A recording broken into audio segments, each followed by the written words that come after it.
అదనంగా ఈ kitchen waste డబ్బాలు పెట్టానండి. ఇప్పుడే ఈ చెట్లు వీక్గా ఉన్నాయి, మీకు చూపిద్దామన్న ఉద్దేశంతో ఇప్పుడే పెట్టాను ఇవి.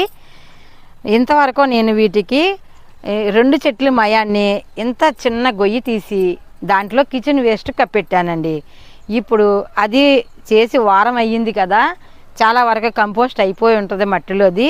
మనీ ఈ డబ్బాలనే ఇలా పెట్టానండి. మీకు చూపించాలని నేను ఇందులో ఏమీ వేయలేదు. కిచెన్ వేస్ట్ వేసాం కదండి, దోమలు వస్తూ ఉంటాయండి. ఈ కిచెన్ వేస్ట్లో దోమలు రాకుండా ఉండాలంటే బూడిద కానీ లేదా మట్టి కానీ వెయ్యాలండి. చూసారా, ఆ దోమలు పోవాలి అంటే చాలా మొక్కల్లో కూడా కొన్ని దోమలు వస్తూ ఉంటాయి మనం వేసే కిచెన్ వేస్ట్కి. అవి పోవాలి అంటే మనం కొంచెం బూడిద కానీ లేదంటే మట్టి వేసేసినా సరిపోతుంది. నేనైతే ఇందులో మట్టి వేసానండి, అందుకే ఇక్కడ మనకి దోమలు లేవు. చూసారా, ఈ డబ్బాని కాస్త దూరంగా ఇలా పెట్టడం వల్ల